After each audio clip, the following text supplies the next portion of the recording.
Well, he says, you know, it's written all over your face. You're afraid of going to a seance. But he says, I know you. He says, you're going to come. And then he started telling me how brave I was when I was aboard ship, you know, different things. He says, you're not the same man, you're changed. You're chicken.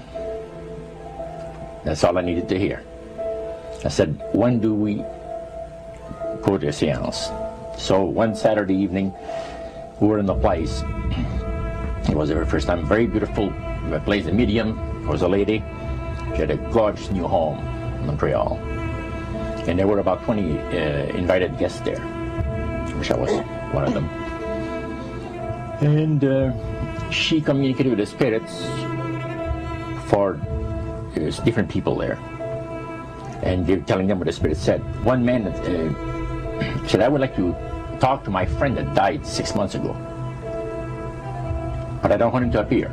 Just want to talk to him. Because he says, I don't trust you talking to my friend for me. So the medium says, let me inquire of the spirit. Yeah, the spirit will talk with you. And that big masculine voice was heard in the place. It says, hi Frank, it's nice of you to ask for me to talk with you. And they had a little chat. And after it was over, Frank says, this is the greatest thing on earth, to be able to talk with the spirits of the dead. Then the medium said, we have a very special surprise tonight for you people. A spirit will manifest itself openly here in a few minutes. And it's like a big gust of wind hit the building. And right through the wall. Now the lights were terribly bright, but they were like living room lights. A couple of floor lamps and maybe some of these. And that translucent being seemed to come right out of the wall. How did you feel right at that moment? It's almost like my heart stopped a little bit. You know, very weird feeling. So it was a lady in a beautiful evening gown, soaring. And she said to Mary, my dear sister, you are so wonderful to have asked for me. And Mary fainted and fell right off her chair on the floor. And a couple of guys jumped up and picked her up, and it's very gone. And that was the beginning of it. That's how you got into it. Yeah, that's the way I got into it. After a while, you see, there's something interesting about the human mind. You can adjust to an awful lot of stuff. You can adjust to a lot of things that would terrify you to begin with. After a while, they become common and ordinary. So you mean contact with the supernatural can become commonplace and ordinary and doesn't bother anybody? Yeah. In other words, the more that you do it, you're not uncomfortable. That's right. It's just not an uneasy feeling. Yeah. So how did you feel about it? Then I got into a secret society that worshiped the spirits, you see. Well, now how is that different from the seance, Roger? It happens that the seance are not involving in many ways. But when you get into a secret society of spirit worshippers, then, and especially when you're invited there by the direction of the higher-ups in the spirit world, you never get out of there alive. And this is exactly what my friend and I were up against. We didn't know anything about it. And there was a very, very popular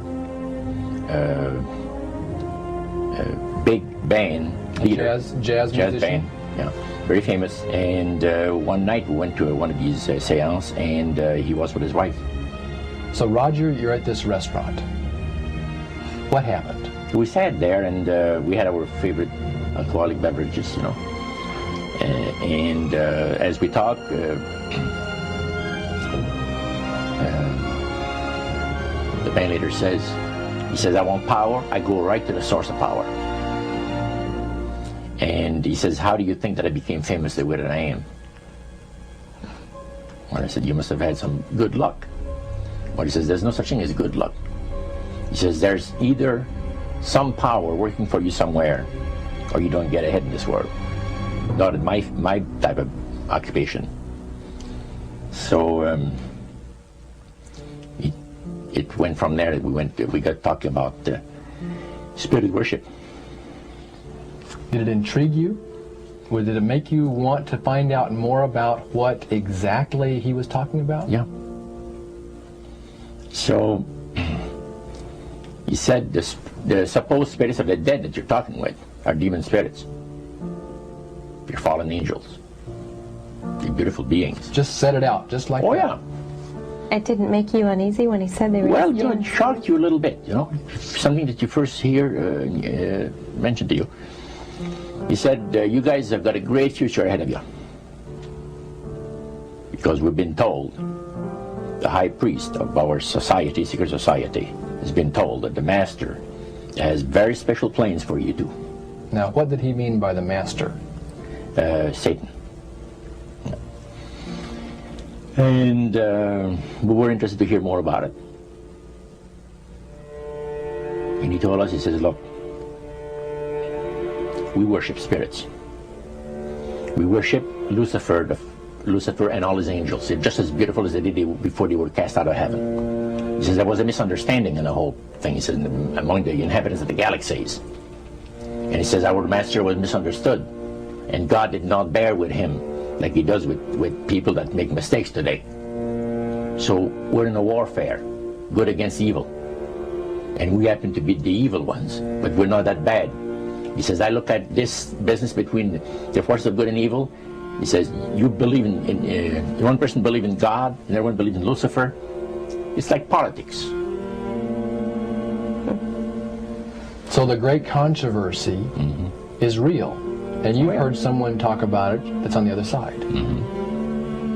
And to these people, they are sold to the fact that Christ will not return to this planet with power and great glory. He's going to abdicate all claims to the planet, because the high priest once said that Christ will abdicate all claims to the planet because he knows that it is lawfully and rightfully Satan's. And at that time, he says, so the priest says, well now, he says, for those of you that are new, let me tell you that this is the most feasible way, he says, to please the spirits. Is to deride Christ and his people, and his church and all that. So they sing out of Christian hymnals. They didn't sing Christian words to the hymns, however. Well, they changed a lot of them. Yeah. And not for the it's good. a form of blasphemy. Yeah. Such as you see today in the rock music world. You see the entertainers, they have these crosses. The ladies got earrings, crosses. The guys got crosses. This is a form of blasphemy, a form of deriding Christ. You see. Spirits cause the people to do that, to find pleasure in wearing this type of emblem, which is the cross is the emblem of the crucifixion of Christ to the Christians.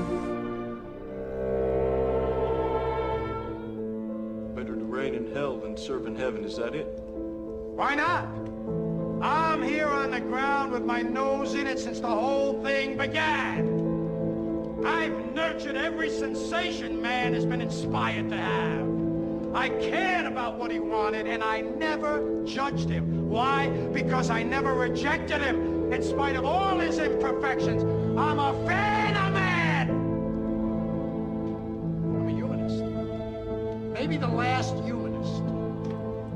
Who, in their right mind, Kevin, could possibly deny the 20th century was entirely mine?